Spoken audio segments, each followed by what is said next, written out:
you've asked us to deal with failures and all, but I want to know, like, even when you're passionate about idea, it might be wrong. So when do you know you're supposed to just give up, or do you keep trying until it actually works out? Like, maybe it's just a wrong idea. How would you know?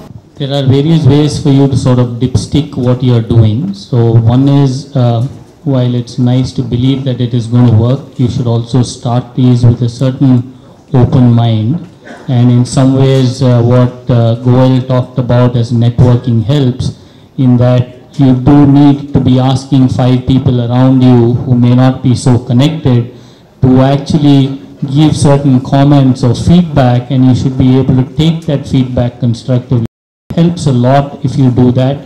The moment you isolate yourself and look at only what you are doing and you shut yourself out to external thoughts and feedbacks, then you're moving towards failure and not even knowing that you're going to fail. So you need to have those antennas open for feedback and be able to take that negative feedback and keep changing around. And that's extremely important for you to know when it's likely to fail and make some course corrections there.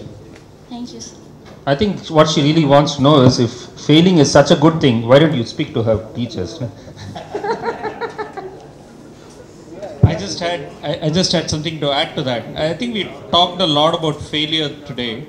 I also want to kind of spend a minute or two on success, right? I think it's important we learn how to deal with success, right? It's very easy for people to get carried away and start believing their own kind of myth of how you're going to be successful again and again. And while it's failure, I can tell you when things go wrong, and I'm sure Mahesh will have stories in this regard as well. When things go wrong, I have no problems at my workplace. Everybody jumps in. There is a lot of harmony. Everyone is working very hard to succeed, and we turn things around. The only times we face problems is when we succeed too well. Then everybody wants credit for it, saying, hey, I want to be taking credit for this, I want to be taking credit for that, that kind of thing. So I find really good leaders, and we saw Dhoni's picture some time back, have that ability to deal with success very, very thoughtfully, and they don't get carried away. And they know that the next failure is just around the corner. And so while it's good to celebrate the current success, it's important to be grounded and not lose the the story. And even again in sports and again in cricket, we have enough examples of very talented people with early success who could not sustain it. And after a point, we never heard of them in that particular field. And so it's important to look at success and manage success well as well, just as we talk about managing failure. I have a question for Sesh. Sesh, you have spent 3 decades in the IT industry. So when someone is starting out in the IT industry, for them to stick on to a company like TCS, what kind of a roadmap do you think they can see for themselves in a huge IT company today? Yeah. The first thing is, you don't need any specific technical skills. You have to be well aware, but the attitude is more important. The attitude is initially the ability to learn within the organization. First, the important thing is, normally the people are impatient. When they get into an organization, and if they are given some routine maintenance tasks or development tasks, very soon people start thinking, when am I going to become the project leader, when am I going to be managing people, etc. If you do that too early, then your knowledge is very shallow, and that gets exposed at some point, and you don't get any further. And when there are tough times, like probably some time back when TCS was laying off people, these are the people who are targets, right? So the important thing is initially to learn what you're doing, be extremely good at what you do. So normally the coding skill is extremely important. You have to go through the grind, and so the focus initially should be on technical skills and not so much on the, while networking is important, I know that Vikas and everybody talked about it. As long as it's computer network, it's okay. Yeah, but the important thing is, okay, this is based on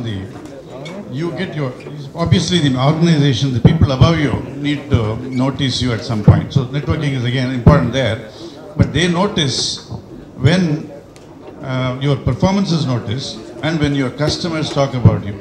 So the important thing is learn what you're doing and then where it fits in the, if you're working, let's say, on a solution for a bank, when you look at a program in which maybe just doing something to a financial transaction, also try and understand what it is. Some of the things which I skipped is when you say attitude, the communication skill is very important in the IT industry.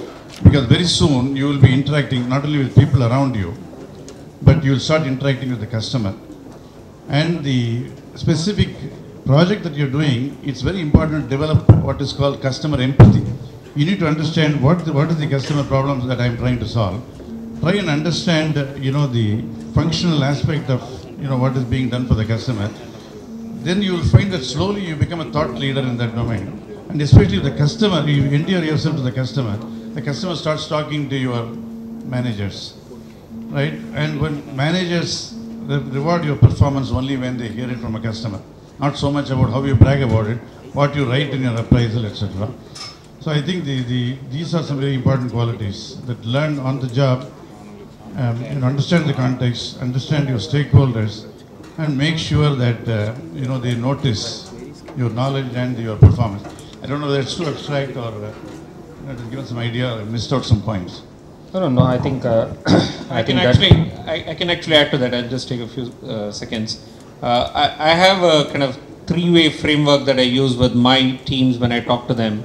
So when you start your career, I think if you take a 15-year career time frame, if you split it into three parts, right? The first 5 years is primarily around managing yourself, right? And that's where the attitude, the technical skills, the attention to detail, basically managing what is right in front of you comes into play.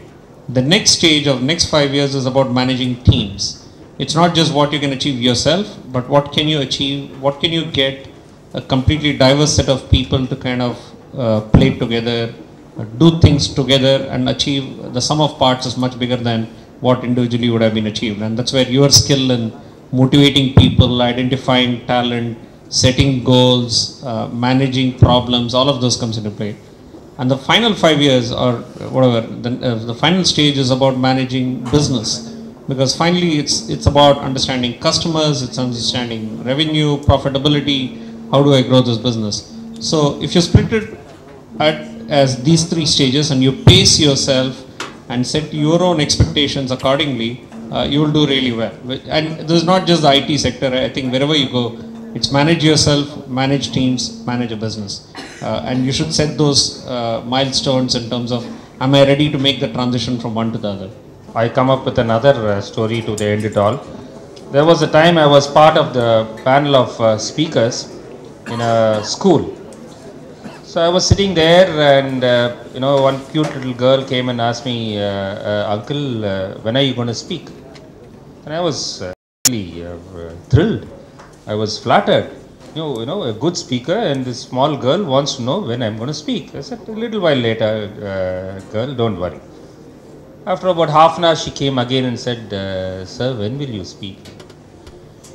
It's incredible. I've got some really good speakers speaking, but still this young child wants to know when I'll be speaking. So I was totally thrilled, and I said, a little while later, child. And the third time when she asked me, I knew something was wrong. So I said, why do you ask? She said, no, teacher told me as soon as you stop speaking, they'll serve lunch. So over here we asked them, we are a panel of speakers, how long should the program go? And they said, no, you are all from, good institutes. Some of you are entrepreneurs, some of you are presidents. You can speak for however long you want, but 12:15 we would go for lunch. So it's 12:15 now. I would like to thank everyone, starting from he, she, they and them. Thank you for everything. Thank you for being here. On behalf of Agni, I think they have organized. On behalf of Agni, they have organized for a vote of thanks. Okay. So may I request so and so to propose a vote of thanks. Good afternoon to all. It gives me an honor and immense pleasure to propose the vote of thanks to all the dignitaries who are all present today. We have heard about the speeches they have given, and it's a wonderful day for every one of us. I would like to thank Mr. V.N. Ganesh and Mr. Vikash Goyal, Mr. Venkat Vishwanathan and Mr. K. Vaidyanathan for their brilliant speeches they have given today. And from the Paul's team, we have Mr. P.K. Sheshadrinathan and Mrs. Viji for their presence. I thank from the Agni College of Technology. I thank everyone who are present here. Thank you.